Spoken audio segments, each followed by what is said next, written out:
Alright guys, welcome to the channel. My name is Dan. I really want to show you guys this 1970s Viscount Royal caravan that we have just completed. It's a 15-foot caravan. Felt like it took a little while, but we have finally finished this renovation. Now, I posted a few pictures of this online and I have got a ton of questions. People asking what paint colors did we use?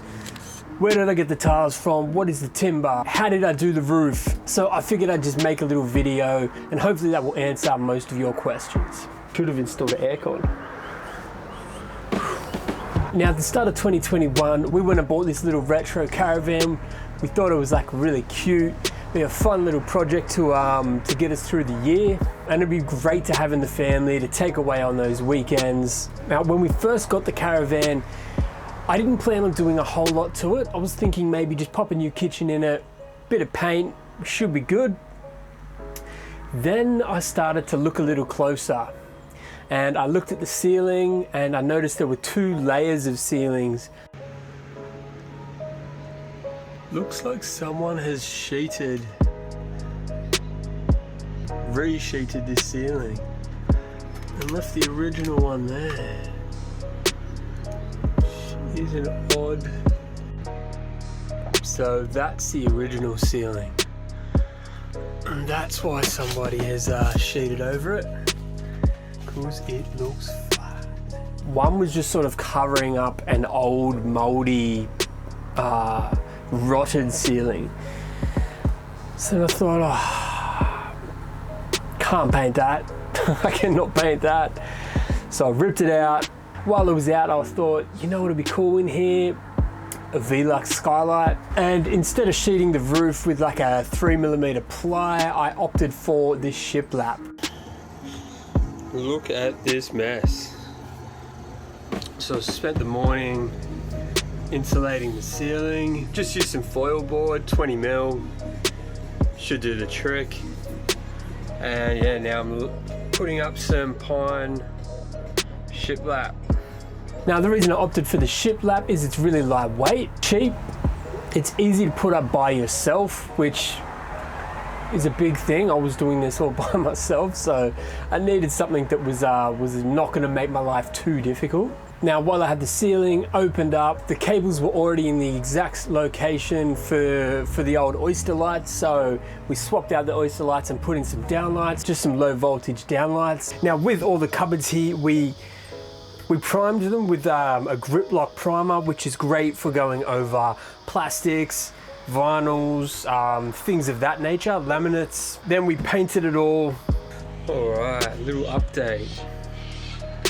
Got some paint on the walls. Painted these top cabinets. Ceiling's all done. Yeah, it's starting to take some shape. Man, how good is this VELUX? Looks hectic. All the doors were with a gloss, so they're going to be easier to clean for grubby little hands. I did keep the original hardware and just replaced the knob with a gold cheap one from Bunnings. These doors here were custom made.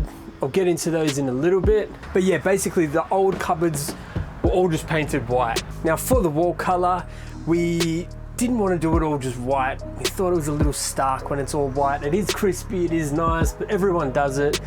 So we've gone for this like green gray color. I don't even know what the name of it is, but if you search duck egg, you will find a very similar color to this. It's a mixture between like a green and a gray. And it's a beautiful color. We have it in our bedroom at home and we just thought we love it. Let's just throw it in here as well. Now for the backsplash areas, I just bought this cheap stone MOSAIC tile from Bunnings. I think they were like $9 a sheet. I glued that to some fibro, and yeah, it is a little bit heavy, but we did remove quite a bit of weight. So my thought is the weight that was removed, we probably put some back on with this, but I think we're still well under our legal towing capacity. So basically these tiles are just glued onto the fibro and grouted. if the weight was a big issue, I could easily take a couple of screws out and remove them and put on those plastic stick-on ones, but we really like the look of this. So we've downsized a few other things, and we've been very mindful of the weight elsewhere, so that we could have these. So there's a bit of an overarching theme of curves. I've got curves on the backsplash, I've got curves on the bench top. Now the existing booth table was already curved, so I'm just sort of playing off that. Now I've basically left the layout the same as it was. There was a kitchen here. There was a cupboard here that went all the way up. We've removed that to just open it up a little bit. And we've just put another little work area. This can be the pantry under here. We've got the stainless steel sink and mixer put in, toast, tea, coffee, all that good stuff over here. Now I'm getting a lot of questions about the cabinetry. Where do we buy it from? But yeah, no, we just made it. I just made it from scratch. It's basically 90 by 20 millimeter Tasmanian oak. I did some half lap joints. There's a whole video about it. I will link it below. Then I bought some natural rattan webbing, mounted that in the inside. So that's a super lightweight door right there. I've made some little miniature ones up top here just to match. I've also done the oak trim around this cutout section and put in some oak dowels to like hang mugs off. Also managed to salvage the cutout for the sink. So we've got just that little bit of extra bench space if we need it. Now the original setup actually had two single beds, one on the left and one on the right. We didn't want the two single beds. The two single beds were here, and when you fold down the dining area, that turned into a double bed. We didn't really want that. We got rid of the two single beds, and we've just put one double bed right here. And then the dining area folds down into another double bed basically. Figure that kids can stay on one double bed. You could throw a few of them on there, I reckon. They're pretty small, they'll fit. And mum and dad are up in this section. All of the kitchen, cabinetry, all of that stuff is Tasmanian oak. I bought the two bench tops as just solid bench tops.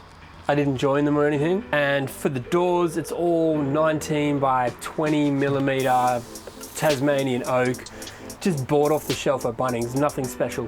Same with the trims and the dowels and these smaller doors. It's just all off the shelf at Bunnings. The rattan webbing, you've got to be careful that you get the natural rattan and not the plastic rattan. The plastic stuff we accidentally bought first and it looked shit.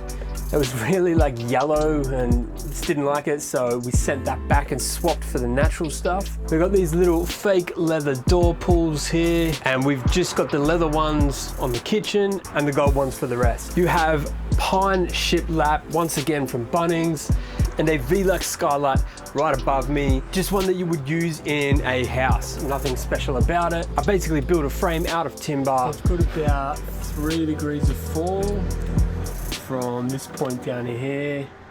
It says 5, but I think 3 will be sweet. This was slightly bigger than what was already there, which was those old school pop-up ones that you find in the old Viscounts. Because I was cutting more out, it's not like I had to repair the roof lining or anything. About to cut the whole of the new framing for the skylight. Sort of hard to see, but you get the idea. It's cut about 40 mil out. I was going slightly bigger.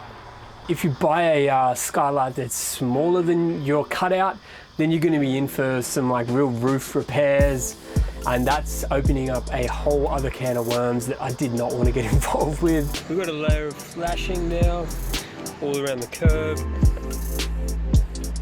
It's been sickered up, and then I'm going to have some colour bomb flashing sitting over it, so it's going to have 3 layers of flashing. The Sikaflex, this stuff, and some colour bomb flashing which will come up, so we should be watertight.